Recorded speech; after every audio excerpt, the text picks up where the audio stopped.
Mediums and guides rarely agree with each other. Too different the experience, too different the practices.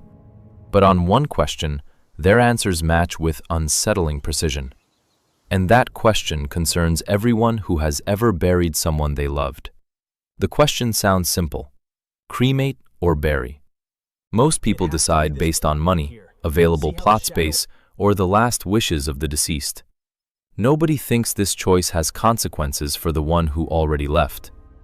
Guides think about it, and what they say is not usually spoken aloud in polite company. Let's start with the mechanics, because without them, nothing that follows makes sense. Death, in the understanding of people who work this boundary professionally, is not a moment, it is a process. The heart stopped, the brain ceased functioning, the body went cold. But what is commonly called the soul or consciousness does not fly away instantly, like air from a punctured balloon. It withdraws, gradually, sometimes with difficulty. And in that withdrawal, there are stages, traps, and a price paid by the one leaving if something goes wrong. Regressologists who work with past life memory and mediums who describe contact with the deceased use different tools and different words. But the picture they draw of the first days after death matches in details too specific to be coincidence. Here is that picture. At the moment of death, the connection between the physical body and what is leaving it breaks. It is described as a thread, silvery, energetic, the same one that many practitioners have observed in people during deep sleep or clinical death. While a person is alive, the thread holds. During sleep, consciousness drifts, wanders, but the thread pulls it back. This is why a person sometimes jerks when falling asleep. The subtle body exited and returned more sharply than needed. At the moment of death, the thread breaks for good.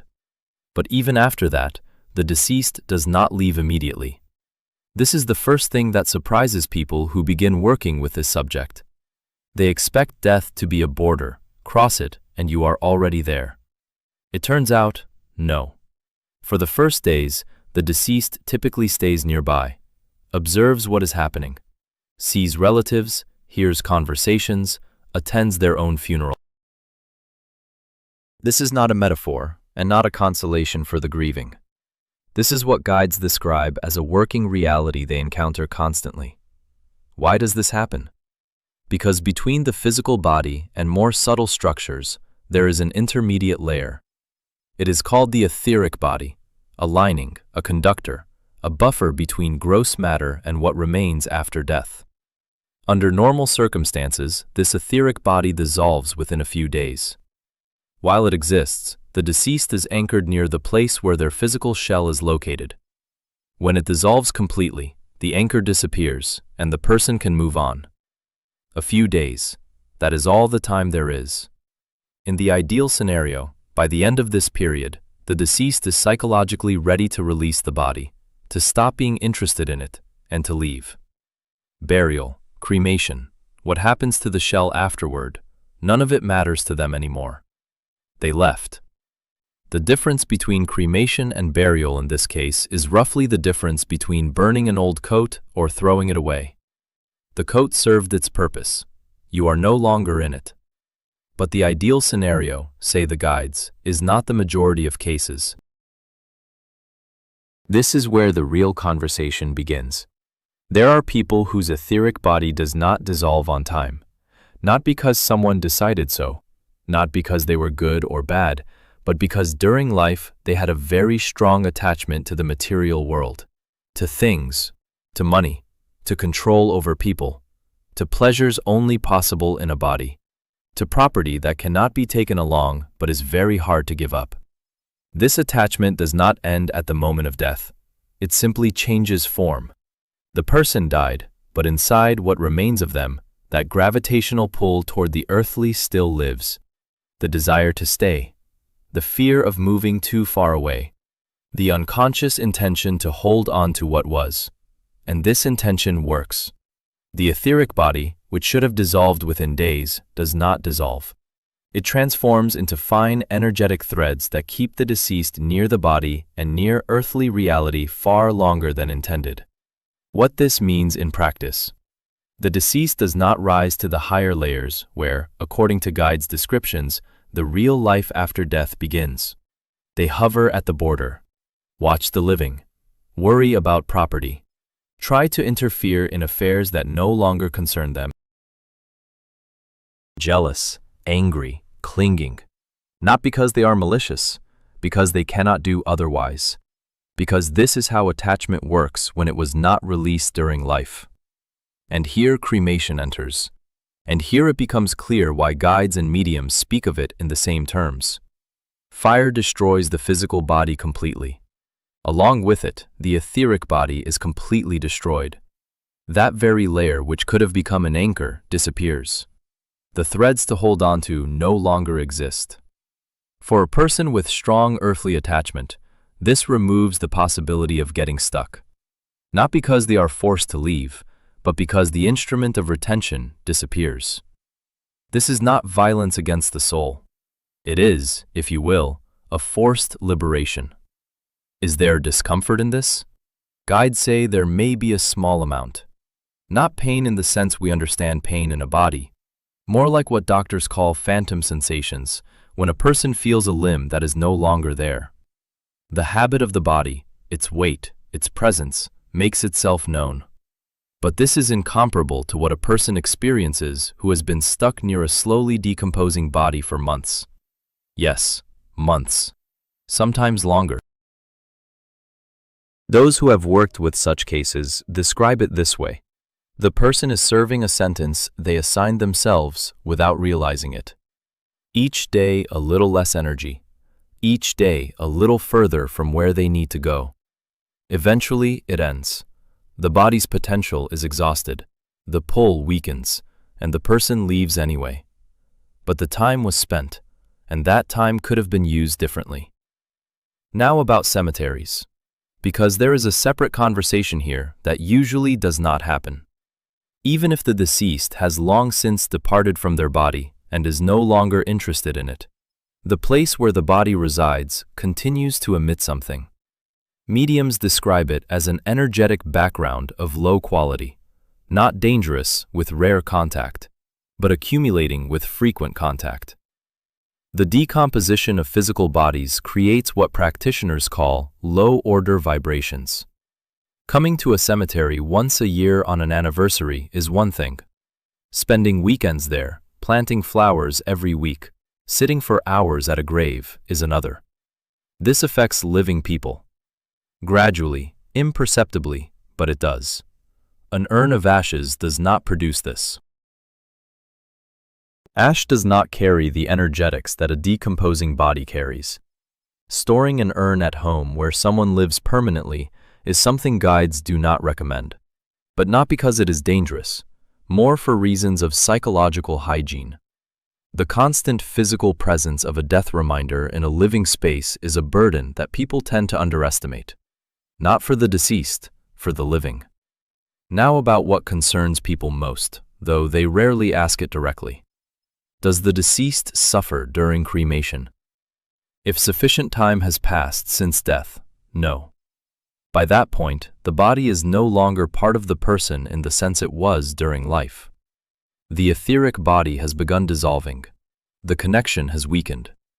Burning a shell the person has already begun vacating is roughly the same as demolishing a house from which all the residents have already left.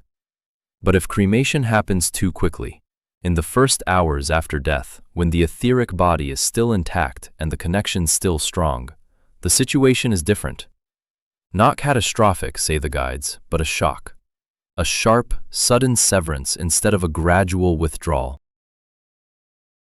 The person had no time to accustom themselves to the body being gone, and now it is gone completely and irrevocably. It is like waking up to find the house demolished while you slept. You no longer live in that house, but you were used to it, and sudden disappearance is different from a gradual farewell. This is precisely why many traditions, entirely independently of each other, arrived at the rule of 3 days. 3 days the body is not touched. 3 days given for the connection to weaken naturally. Buddhist tradition speaks of this. Orthodox Christianity buries on the third day.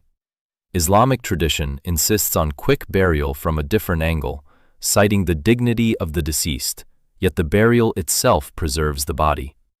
Coincidence? Practitioners do not believe in it. They do not believe in coincidence generally, when different cultures that knew nothing of each other arrive at the same number. There is one more point that rarely gets discussed. The deceased is present at the funeral. This is not a figure of speech. Practitioners describe it as a working fact. The person is there, observing, and what they witness matters. Wailing, collapse, despair.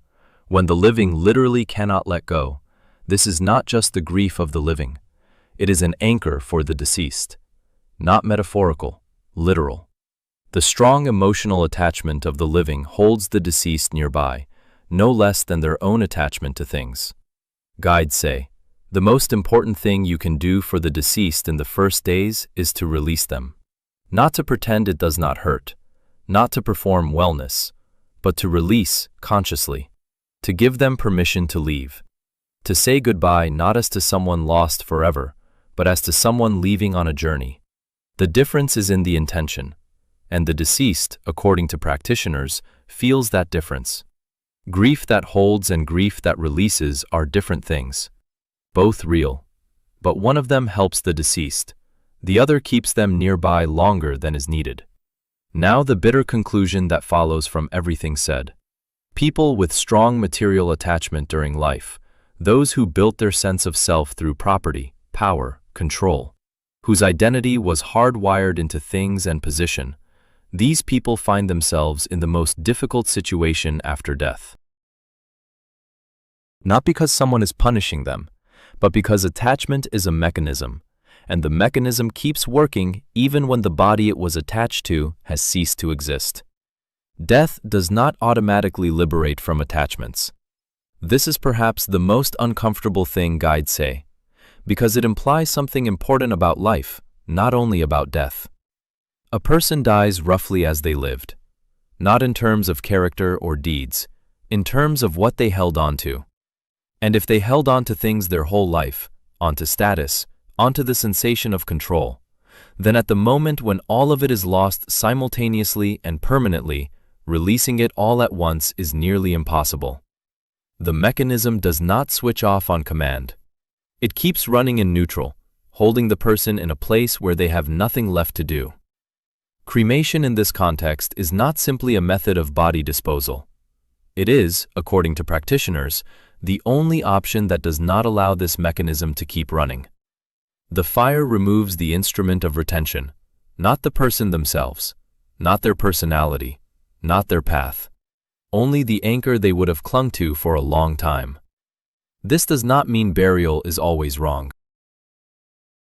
For a person who lived without excessive attachments, who died at peace with themselves and those they leave behind, there is no difference. The body is just the body. It served its purpose. What happens to it next is irrelevant to them. They left before it became a question. The problem is that none of us know in advance which category the person we are burying belongs to. And none of us, as a rule, thinks about this at the moment the decision must be made. Because in that moment we think about ourselves, about our grief, about what is correct according to tradition or religion or the last wishes of the deceased. Practitioners do not judge this. They simply say, it would be useful to know this in advance. Not standing at the coffin, but while there is still time to think. Attachment to things does not end with death. It simply changes form. And the form it takes afterward turns out to be far less comfortable than the one it inhabited during life.